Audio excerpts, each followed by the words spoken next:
aqui à frente para o painel que começaremos agora, intitulado Como a Educação pode inovar e se renovar na busca da qualidade dos processos e dos resultados.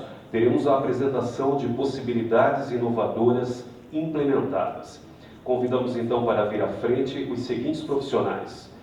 De Nova Itaberaba, o prefeito, o senhor Mauro Pagliarini, e o secretário de Educação, o senhor Odemir Petróleo.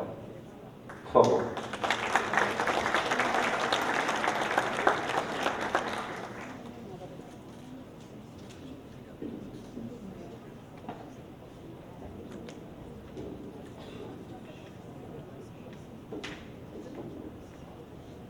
Corrigindo, o prefeito é Marciano Mauro Pagliarini. Isso, prefeito? Muito bem-vindo. Convido também a coordenadora de educação do Centro de Inovação para a Educação Brasileira, entidade localizada em São Paulo, senhora Ana Paula Gaspar.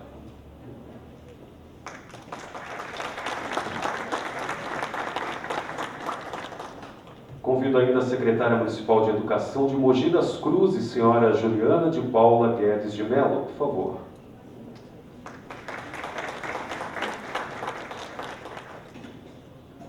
E por último, o coordenador de Tecnologias e Inovação da Educação Básica do Ministério da Educação, senhor Alexandre Matias Pedro.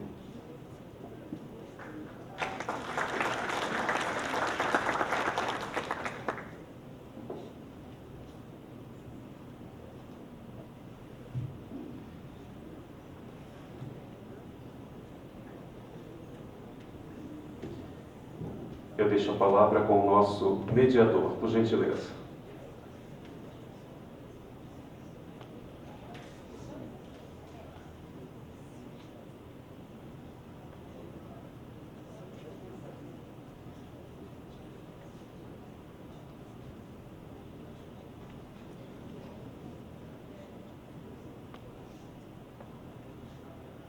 Está havendo um problema com o estacionamento, então quem precisar sair, por gentileza, é para se dirigir aqui. Pode ser feito pelo aplicativo, o pagamento, e também aqui na praça, ok? Então quem precisar sair, por favor, passa primeiro aqui na praça para validar o seu ticket de estacionamento, ou então faça pelo aplicativo, tá ok? Agora então a palavra ao nosso colega, por favor.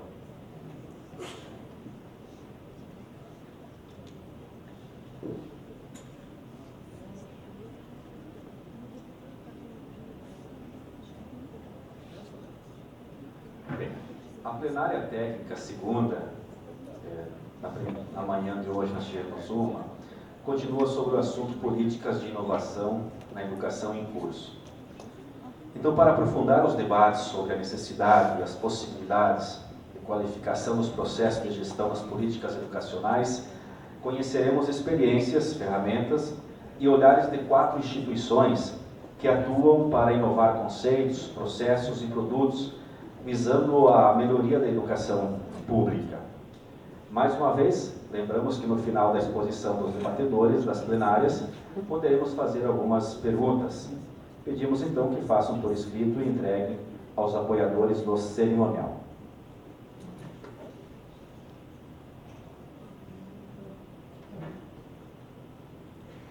O CIEB, Centro para Inovação da Educação Brasileira, representado aqui por sua pesquisadora Ana Paula Gaspar, que apresentará as competências digitais dos professores, como avaliar, e a plataforma EduTech, ferramenta para autoavaliação das competências digitais de professores. Ana Paula Gaspar é licenciada em História, MBA em Mídias Sociais e Comunicação Digital e mestre em Design. Trabalha com formação digital há 10 anos. Nos 6 primeiros anos de carreira, atuou em museus, ONGs, formação profissional de jovens e adultos e empreendedorismo criativo. Além disso, empreendeu a própria startup, o MUDS, um guia colaborativo de museus. Nos últimos 4 anos, concentrou-se em organizações de educação e instituto de inovação, e teve uma experiência internacional no Vale do Silício e em Londres, em aceleradoras e hubs de inovação. Desde então, atua em consultoria sênior em projetos de educação e tecnologias no grupo TELUS, Apple Professional Development, e atualmente coordenadora de tecnologia aplicada na escola Concept em Ribeirão Preto. Seu tempo de fala é de 20 minutos. Obrigada, Alex. Só corrigindo, atualmente eu sou coordenadora de educação no CIEB. A coordenadoria de tecnologia na escola Concept foi a minha experiência anterior. Obrigada a todos pelo convite. Foi uma curadoria muito especial, porque a Raquel verdadeiramente preparou bastante aqui a minha fala. Eu vou dividir a minha fala em basicamente 2 pontos principais. A primeira delas sobre a importância do desenvolvimento de competências na formação de professores, competências de um modo geral e competências digitais, como e por que a gente está nesse momento agora de discussão e quais são as contribuições do CIEB.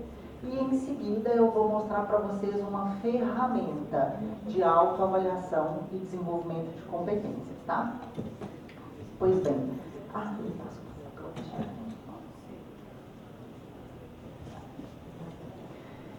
O CIEB é uma organização sem fins lucrativos que apoia redes públicas de ensino na implementação de inovação e tecnologia nas suas redes, porque acredita que a tecnologia e a inovação pode trazer a melhoria do ensino e da equidade para todos no Brasil. A gente tem um modelo conceitual, um framework de trabalho que foi criado por uma organização holandesa chamada KeynesNet, que é o Four in Balance. Traduzindo para o nosso português, são as 4 dimensões em equilíbrio.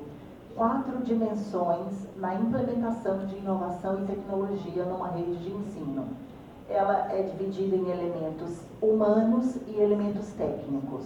Fazem parte dos elementos técnicos a infraestrutura e a disponibilização de recursos educacionais digitais, e fazem parte dos elementos humanos a visão, uma visão planejada, um propósito, assim como a Raquel mencionou na fala dela, e obviamente as competências. Alguém aqui já ouviu falar em CIEB? Que bom, algumas pessoas, mas acho que é novidade para a maioria. A minha fala hoje está concentrada aqui nessa peça rosa, que é a competência. E por que competência? Porque, obrigada Raquel também, ela mencionou várias organizações que já trouxe para a gente a importância do desenvolvimento de competências. E competências no sentido de mobilizar conhecimentos, atitudes e comportamentos para a resolução de problemas. A gente sabe que a carreira docente, que o professor hoje, ele não basta apenas dominar o conteúdo. Ele precisa ser competente para ensinar e para também se engajar. Então, a gente tem várias referências dizendo sobre a importância das competências dos professores. E fazendo um recorte, sendo coerente, concordando bastante com a Raquel e com outras falas anteriores de que não basta apenas colocar tecnologia na escola, mas que a tecnologia é componente essencial da contemporaneidade, a gente também não pode deixar de falar de competências digitais. Então, eu tenho um foco aqui, que eu vou estar falando o tempo todo sobre tecnologias digitais e competências digitais de professores. E por que é necessário incluir competências digitais na formação dos professores hoje? Porque a gente tem 3 argumentos centrais. O primeiro deles foi porque a gente finalmente tem uma BNCC, a gente tem hoje uma base que contempla em suas 10 competências gerais pelo menos 3 pontos que se referem ao uso de tecnologia. E se a gente tem uma base para o estudante, a gente precisa também ter uma base para o professor. Segundo, porque a gente está falando do mundo VUCA, né, que a Raquel mencionou, que é um mundo volátil, um mundo instável, complexo e ambíguo. E terceiro, porque a gente acredita que a tecnologia é importante para a carreira docente em 3 aspectos: para transformar a prática pedagógica do professor, para desenvolver a cidadania digital do professor e dos estudantes e também para o professor se autodesenvolver. É preciso que a tecnologia seja útil e eficaz e ágil para fazer transformação nesses 3 pontos.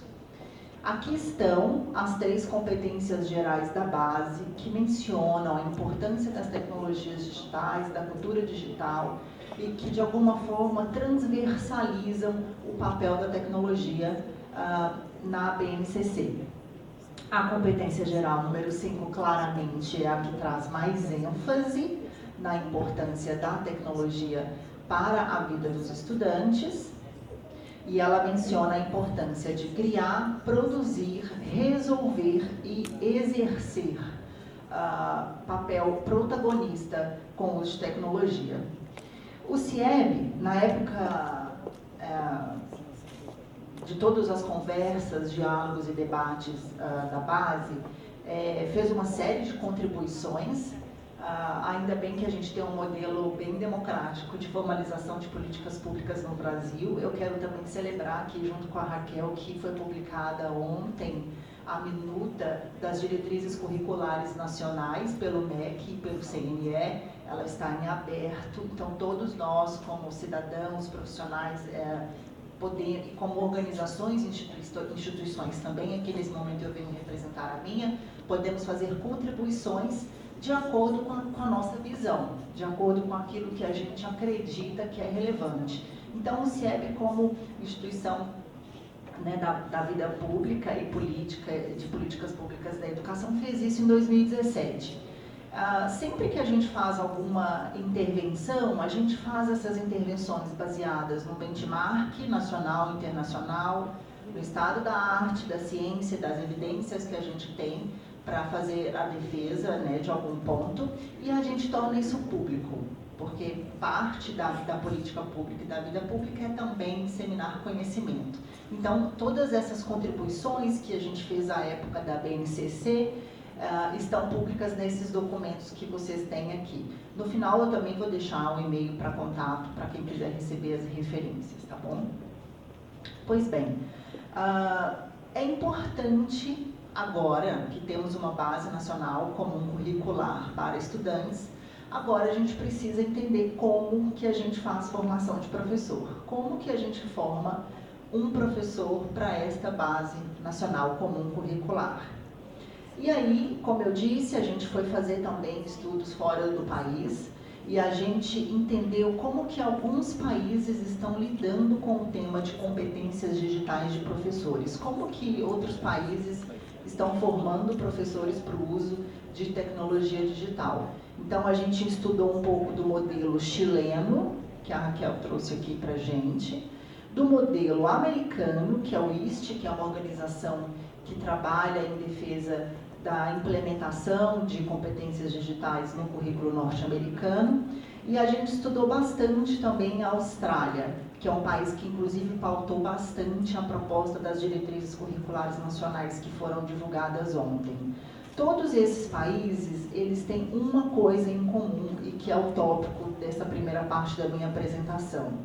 É preciso definir padrões de competências, assim como também os diferentes níveis de apropriação dessas competências por parte dos professores. É preciso entender o que eu quero desenvolver e eu preciso saber que tipo de profissional e qual o perfil do profissional eu quero ter ao final de um planejamento de uma formação inicial ou de uma formação continuada. E aí a gente fez também vários estudos referentes a esses níveis de apropriação, eu vou passar mais rápido por eles, e aí chegamos a essa conclusão, que as competências digitais, elas não são uma opção, elas são uma condição. Ser competente para o mundo digital e para o mundo de tecnologia é uma condição para a profissão docente no século XXI e XXII. E o que são competências, né? Eu mencionei anteriormente, a competência ela é uma mobilização. Não precisa só saber. A gente antes falava muito de conhecimento, mas agora a gente fala muito de competência. Por quê? Porque é preciso mobilizar, é preciso agir, é preciso transformar conhecimento, comportamento e atitude em ações novas para a resolução de problema. E aí, o que a gente aprendeu desse benchmark internacional? Que tem 3 principais áreas de desenvolvimento de competências de professores: a prática pedagógica, a cidadania digital e o desenvolvimento profissional. Com isso, a gente conseguiu sumarizar uma matriz de competências digitais dos professores. São 12 competências distribuídas nessas 3 áreas: prática pedagógica, cidadania e desenvolvimento. Então, por exemplo, em prática pedagógica, eu vou escolher personalização, que foi um dos que a Raquel trouxe aqui pra gente. Por meio de novas tecnologias e tecnologias digitais, eu consigo entender os caminhos individuais e personalizados dos estudantes para gerar equidade, para eu saber os tempos e como as crianças aprendem. Em cidadania digital, eu destacaria o uso crítico, que é eu conseguir diferenciar as coisas e as informações que estão disponíveis para mim nas redes e nas fontes de conhecimento. E de desenvolvimento profissional, eu vou destacar a autoavaliação, que é o foco da segunda parte da minha apresentação. Pois bem, tendo essas competências, como que eu faço para localizar, como que eu faço para identificar em qual ponto de desenvolvimento desta competência cada professor da minha rede está? Ou em cada ponto que eu estou e para onde eu quero ir? É aqui que começa a fazer sentido o uso dos dados para o planejamento. Como gestores, a gente precisa cuidar do desenvolvimento da formação dos professores da mesma forma que a gente cuida dos estudantes. Então, se eu estou preocupada com personalização para os estudantes, eu também preciso me preocupar com personalização para os educadores. Se eu vou fazer um planejamento de inovação e tecnologia para a introdução de novos equipamentos, de nova infraestrutura ou de novas práticas de um recurso novo, eu vou dar a mesma formação para todos os professores? Será que todos os professores da minha rede estão no mesmo nível de apropriação de competência digital? E aí que a gente entra propondo esses descritores nível a nível e também relacionado a 3 aspectos. Com isso, a gente chega a mais esta conclusão também, né, de que essas 3 áreas elas precisam estar muito bem integradas. Não dá para um professor usar a tecnologia super bem para transformar a prática e fazer coisas incríveis em sala de aula, mas, por exemplo, não ter cuidado com o dado. Ou, por exemplo, não usar a tecnologia para se autodesenvolver. Então, o ponto importante é que elas também sejam desenvolvidas em equilíbrio.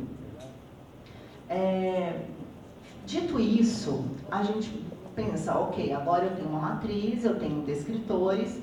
Como eu avalio? Como uma rede acessa esses níveis e como que professores se autoavaliam para também exercitar a sua autonomia e o seu próprio autodesenvolvimento? Para isso, o CIEB, após criar e ter esse trabalho de criar a matriz e os descritores de cada nível, criou uma ferramenta de autoavaliação. Então, eu estou apresentando para vocês aqui, sobretudo, também uma ferramenta de gestão e de planejamento. É uma ferramenta muito simples, muito fácil. Eu queria que a gente assistisse um vídeo curtinho, o vídeo 1, e acho que ele vai explicar um pouco. Professora, você usa tecnologias na sua prática pedagógica? Busca se desenvolver profissionalmente? Faz cursos online? Participa de comunidades virtuais de aprendizagem? Sabe o que é ser uma cidadã digital? Quer saber qual o seu nível em relação às tecnologias digitais para a educação? O Guia EduTech tem uma nova funcionalidade. Agora você pode acessar a ferramenta Autoavaliação de Competências Digitais de Professores em guiaedutech.com.br/educador e identificar o que você já sabe e o que poderia aprender sobre tecnologias. É simples. Você acessa a página do Guia EduTech para professores, Se cadastra e responde a um questionário. Ao final, você recebe uma devolutiva indicando onde você está em relação às competências digitais. Fica sabendo o que isso significa, uma breve descrição do seu nível e também sugestões de como você pode evoluir, com materiais que ajudam o seu desenvolvimento. Com as suas respostas e de outros professores, a sua rede de ensino consegue ter uma visão geral e realizar o planejamento de formação continuada, de acordo com as demandas identificadas e com os desejos de aprendizagem dos professores. Com isso, as formações serão muito mais direcionadas e significativas. Quanto mais professores utilizarem a ferramenta de autoavaliação, mais informações a Secretaria terá para planejar as formações.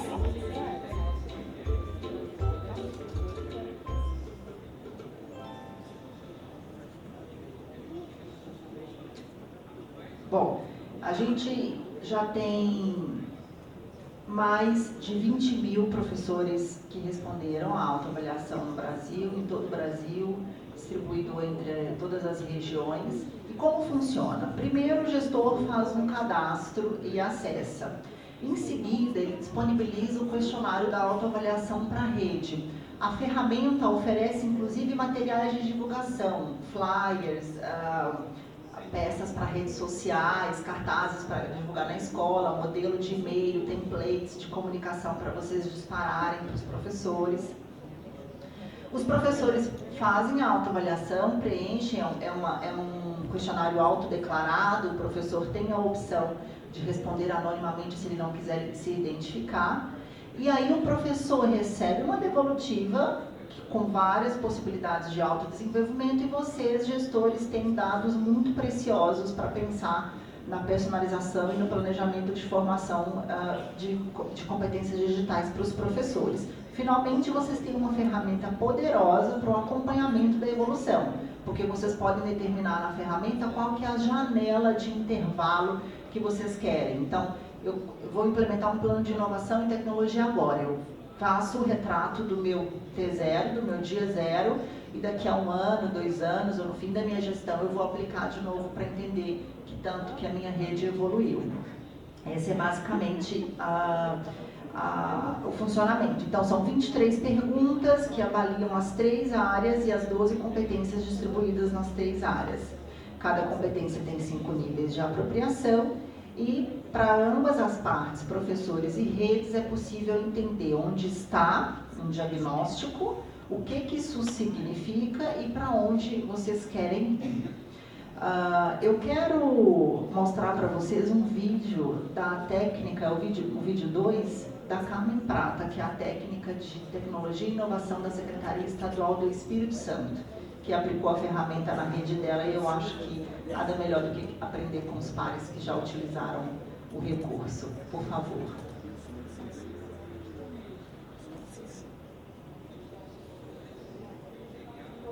Chama Tribo Digital. E nesse programa, a formação é uma dos eixos bem fortes. Na verdade, é o carro-chefe.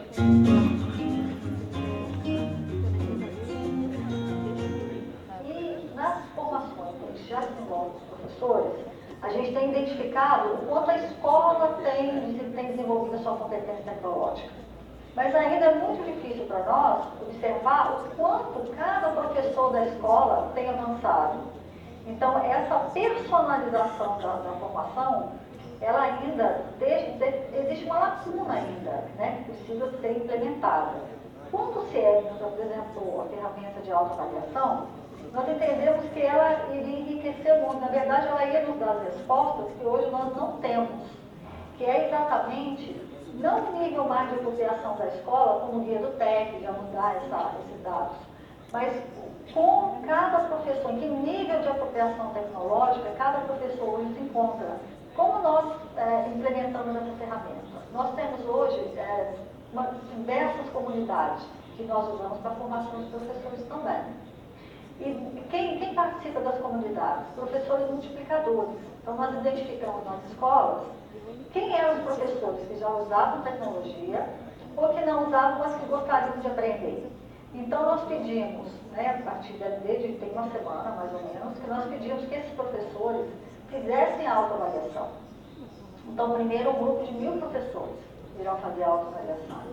E cada um deles vai mobilizar os professores.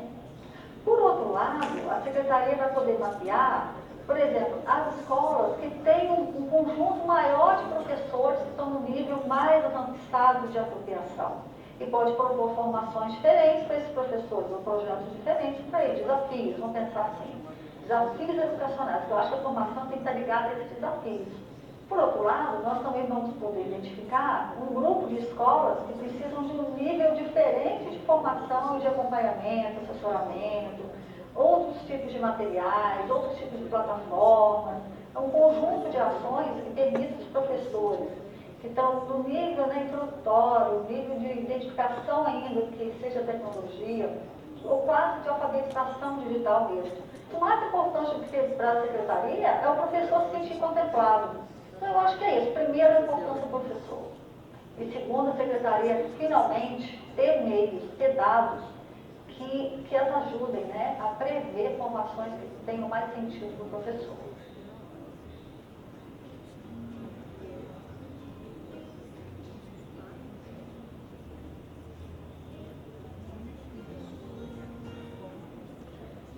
Eu vou avançar aqui para o final com o meu e-mail, porque o meu tempo... Isso aqui é um tutorial, a gente tem, isso é super tranquilo para deixar para vocês. Esse é o site de acesso da ferramenta, guiadotec.com.br/gestor, e aqui é o nosso e-mail de contato, está super pequenininho, mas é contato@cieb.net.br. Essa ferramenta ela é livre e gratuita, tá? Só sendo a pessoa da secretaria autorizada a aplicar, vocês não precisam pedir nenhum tipo de autorização para o CIEB, vocês podem já entrar lá. Se precisarem de ajuda para a aplicação da autoavaliação na rede, não deixem de entrar em contato conosco. Muito obrigada.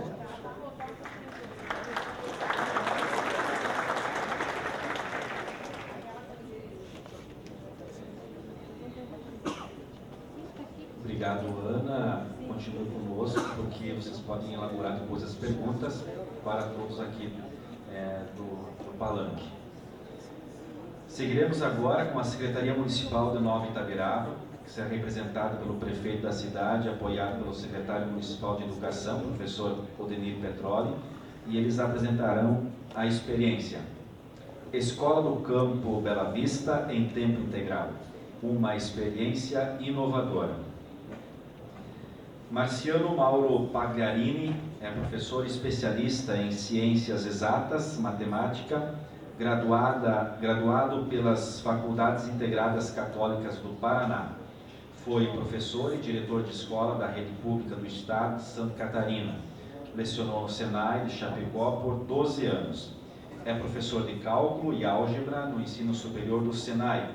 É mestre profissional em matemática em rede nacional pela Universidade Tecnológica Federal do Paraná. Elegeu-se prefeito de Nova Itabiraba em outubro de 2016.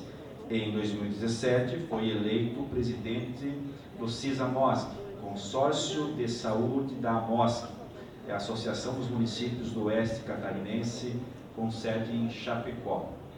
Prefeito, secretário, o tempo de vocês de fala é de 20 minutos. Boa tarde a todos e a todas.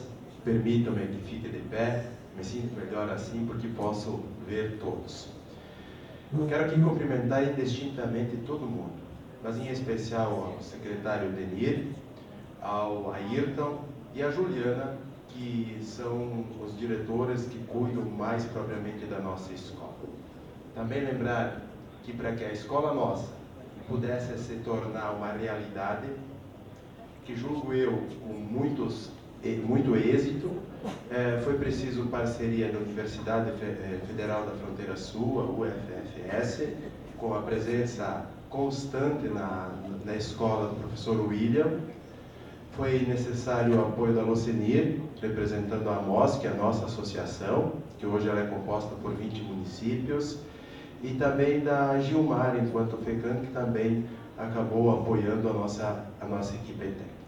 Pois bem, Nova Itabiraba, um município jovem, 28 anos completará quinta-feira, daqui a 2 dias.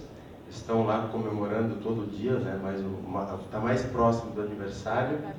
Nova Itaberaba se chama Nova porque existe uma Itaberaba na Bahia e Itaberaba é pedra brilhante. Na nossa terra tem muita pedra ametista, né? É facilmente encontrado pedra ametista, então pedra brilhante.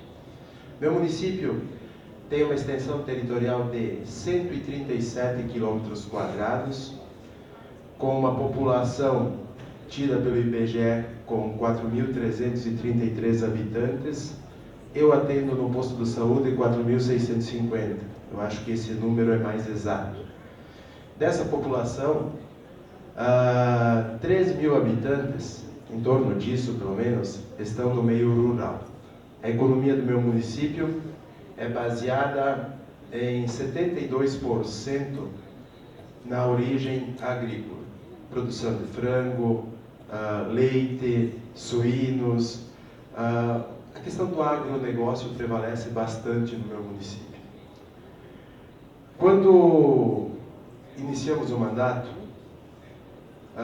haviam 3 escolas de ensino fundamental, anos iniciais, é importante que se diga, a gente só faz até o 5º ano, depois passa os alunos para o Estado e o Estado prossegue. Existiam 3 núcleos escolares onde se tratava de 1º a 5º ano, pré-escolar também junto. Embora uma das escolas tinha 15 alunos e 7 profissionais que trabalhavam lá. Uma conta que não fechava. Primeira conta, o professor Marciano fez, bonitinha, não dá. Põe num transporte escolar e leva para outra escola. Me doeu muito fechar uma escola, ainda mais por ser professor. Mas tenho certeza que trabalhar em pleno 2017, que era, com séries multisseriadas, é incabível. E trabalhar com 3 alunos numa sala também não dá, porque tem toda a parte da socialização. Então levamos para outra escola e em 2017 começou-se a pensar o que fazer. E foi decidido, junto com quem pensa educação no município, em optar pela escola de tempo integral. Escola de tempo integral, então, ela vem para resgatar muito daquilo que eu acredito que são valores essenciais na educação de todas as crianças. O contato com aquilo que eles vivenciam. Contato com a terra, contato com os animais, o saber científico, que é importante, é de suma importância, e uma abertura também para a questão tecnológica. Então, pensando nisso, foi montada uma escola, que eu tenho um vídeo que nós já na sequência vamos assistir, que ele vai sintetizar melhor a nossa escola, e vocês poderão ver as crianças nossas, o empenho nosso. Importante dizer, uma escola não se faz só com alunos. Uma escola se faz com uma comunidade escolar. E o que mais me chama a atenção nessa escola é que as crianças demonstraram outras coisas daquelas que eu não imaginava que demonstrariam. Desenvolveu muitas habilidades. Fez muito pais tirar a bunda da cadeira. Porque, como disse, tem atividades também no fim de semana, que é de livre, espontânea vontade de cada família ir lá e manter a escola. A comunidade, ela está junta, mesmo não tendo filhos. E resgatou um negócio, e isso eu acho faltou o termo aqui, mas assim, os professores começaram a fazer oficinas de estudo à noite, coisa que eu não via mais, para discutir temas relativos à educação, não só da nossa escola. Tá certo? Isso me deixou assim muito orgulhoso daquela equipe pedagógica, que a gente teve até que fazer professores ser lotado 40 horas lá, Então a gente permutou entre as escolas para deixar um grupo de professores pensando naquela atividade. Eu não tenho todo o ensino em tempo integral, mas é por falta de espaço na cidade. Mas acredito que esse será o caminho, é mais oneroso, mas a qualidade do que se tem lá é totalmente diferente. Nós temos um videozinho que explana um pouquinho do que falei. Eu gostaria de que fosse passado, então.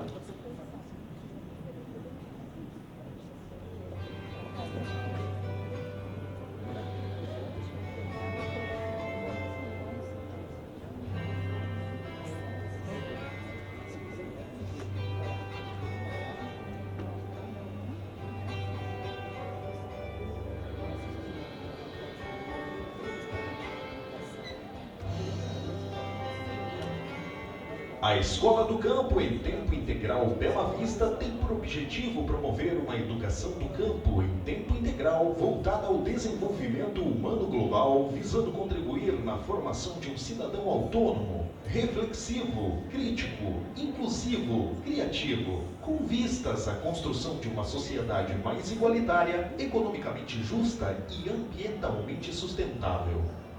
A Escola de Tempo Integral Bela Vista é planejada e organizada para desenvolver a criança de forma integral.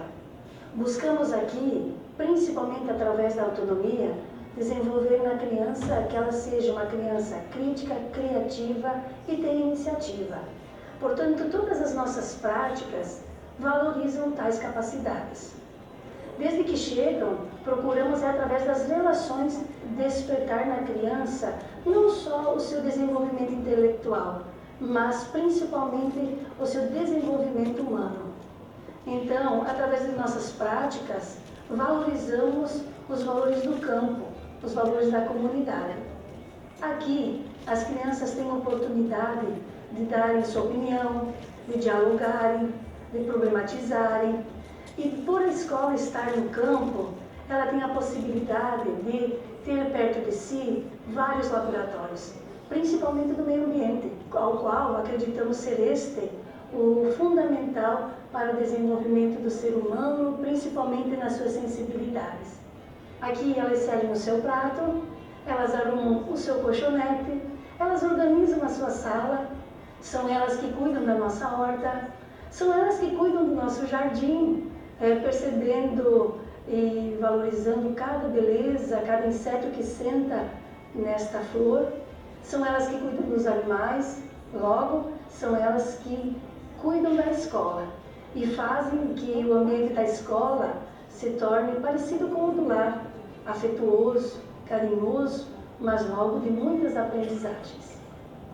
A Escola Municipal Bela Vista está situada na comunidade de Bela Vista da Taquara, interior de Nova Itaberaba, Santa Catarina. As crianças atendidas são filhos de agricultores que moram nas comunidades próximas e as que vêm do centro da cidade. Essas crianças trazem consigo os valores, as culturas, a religiosidade e vocabulários de suas famílias de origem e que são cultivados por meio do convívio com seus pais. Por isso, são afetivas, colaborativas, atenciosas, tranquilas, dedicadas e prestativas. As comunidades são constituídas por pequenos agricultores que sobrevivem principalmente da renda oriunda da produção de gado leiteiro e de corte, avicultura, suinocultura, sendo que a produção de grãos e hortifruti são para a subsistência. A agricultura familiar está presente em algumas propriedades, sendo que a maioria das famílias é proprietária das terras onde moram e trabalham. É plausível o reconhecimento da grande diversidade ambiental, cultural, histórica, política, econômica e social das comunidades como fontes que subsidiam o trabalho pedagógico, trazendo significações para estabelecer relações entre o conhecimento a ser construído e o contexto existencial dos discentes. A escola, antes da implementação do tempo integral, atendia 72 crianças, com a faixa etária de 4 a 12 anos, distribuídas em 6 turmas, de pré ao 5º ano, no turno vespertino, sendo que este número é variável devido à rotatividade de famílias que se mudam durante o ano letivo. Atualmente, atende a 108 crianças, 33 dessas crianças vêm do centro urbano da cidade. Para atender essas crianças, contamos com uma equipe aguerrida, dedicada e comprometida com o projeto. Para concretizar este projeto, buscamos a parceria com a Associação dos Municípios do Oeste, a AMOSC, e da Universidade Federal, para organizar a implementação do tempo integral. Com o apoio da Locenir e do professor William, que juntamente com os professores e a comunidade, organizamos a implementação da Escola do Campo em tempo integral. Desta forma, alicerçados por este apoio, implementamos o tempo integral. E como essa organização partiu da comunidade escolar, todos são autores dessa ideia e do conjunto da obra. O currículo da Escola do Campo em Tempo Integral Bela Vista está estruturado pela Base Nacional Comum, mais a parte diversificada. No contraturno, nós temos e oferecemos e organizamos o nosso currículo por macrocampos, que seriam alfabetização e letramento em matemática e linguagem, cultura, arte e educação patrimonial, esporte e saúde, tecnologia, comunicação e robótica, agricultura familiar, ambiente e sustentabilidade, formação social, comunidade e desenvolvimento. Para cada macrocampo, oferecemos oficinas que são desenvolvidas de uma forma contínua ou cíclica. Toda a estrutura curricular conduz para um percurso formativo. E esse percurso formativo possibilita a formação integral da criança, que é o nosso primeiro objetivo. Nesse sentido, ao longo de sua presença na jornada escolar, as crianças vivenciam experiências pedagógicas, formativas, cognitivas e promotoras de vida. Investir no projeto da Escola do Campo em tempo integral é a prova de que acreditamos muito no poder de transformação através da educação. Acreditamos muito nos benefícios que o projeto nos trará a longo prazo e que, conseguindo entregar uma melhor formação aos nossos munícipes, conseguiremos melhorar ainda mais o mundo em que vivemos. No início da nossa gestão, a nossa rede municipal de educação contava com 5 núcleos escolares, um de creche, um de pré-escola e 2 de ensino fundamental de 1º ao 5º ano. Embora uma das unidades nossas, havia 15 alunos e 7 profissionais trabalhavam nela. A decisão era de que a gente precisava fazer gestão e foi optado por fechar uma escola e transportar esses alunos, que eram de uma escola do interior, até outra unidade que também era no interior. Ficamos então com 2 unidades, uma na cidade e uma no interior. E pensando em aliar o plano municipal de educação nosso, que era de contemplar o ensino integral até 2025, a gente teve a ideia de fazer um ensino em tempo integral na escola do interior. Porque, através disso, a gente queria também diminuir o êxodo rural, que é muito forte no nosso município, e passar a dar condições melhores na escola do nosso interior. Então, foi decidido por fazer a Escola do Campo.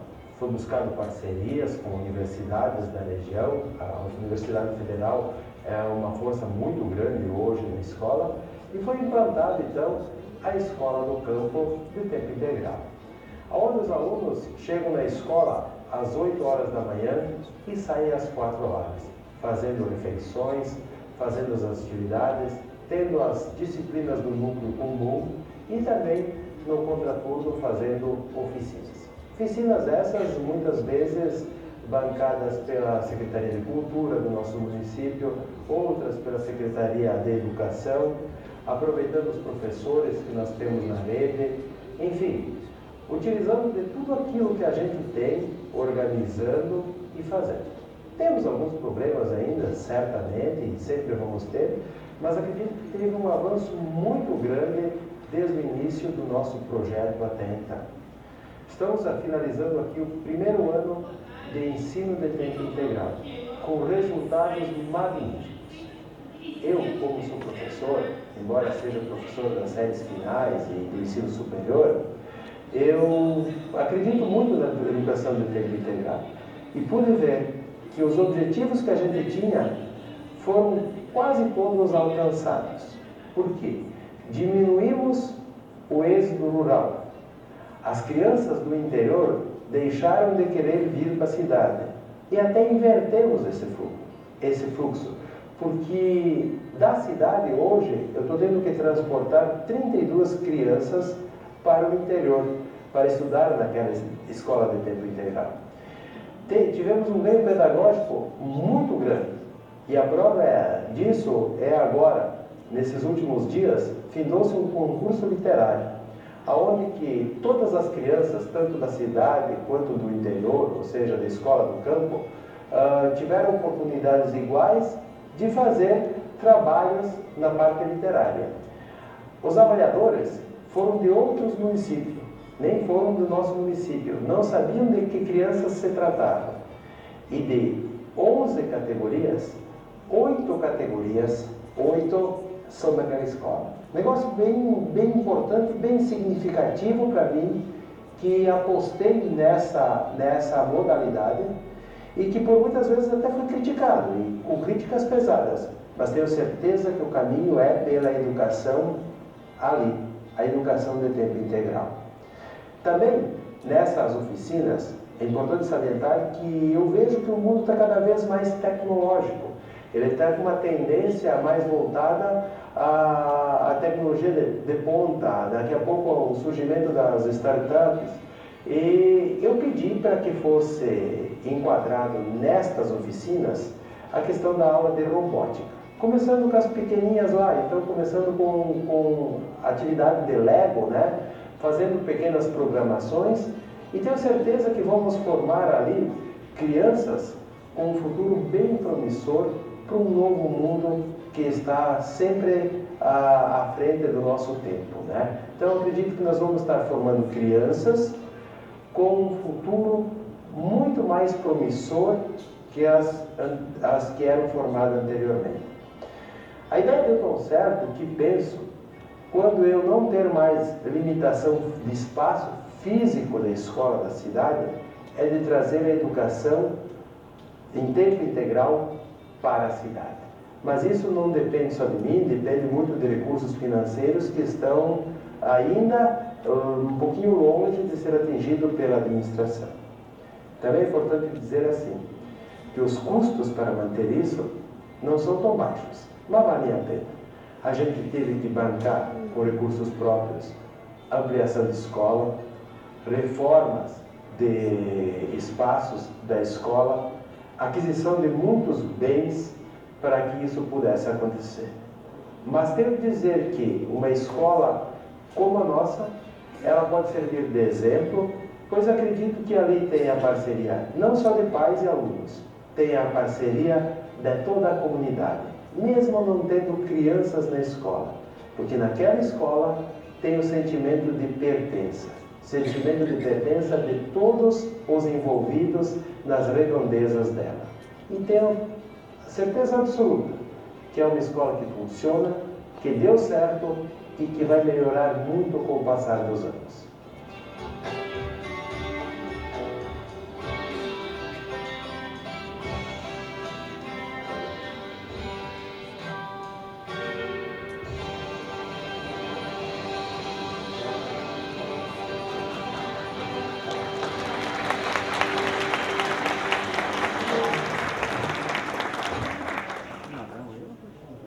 Obrigado mais uma vez, boa tarde a todos, boa tarde, prefeito.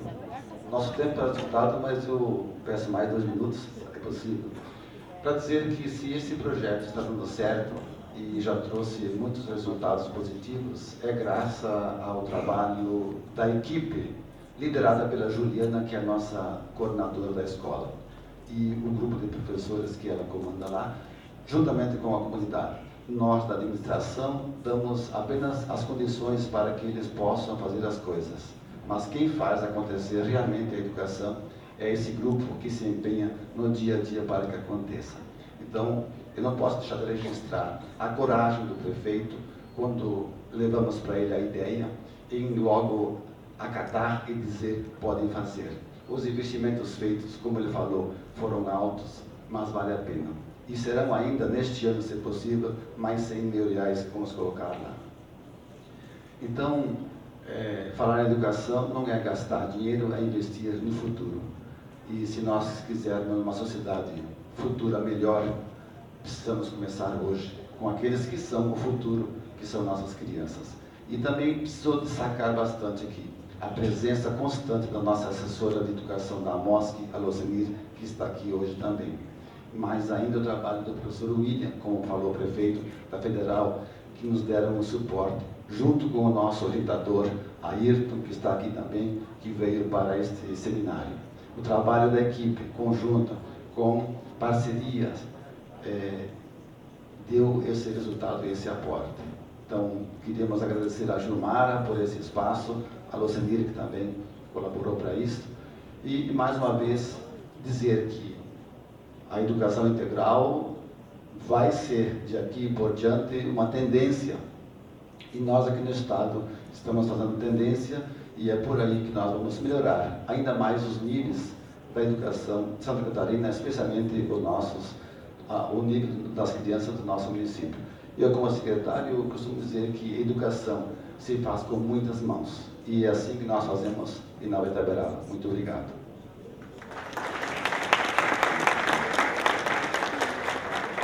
Obrigado, secretário Denir, prefeito. Levanta a mão que, assim como o Denir e eu, tenho um prefeito junto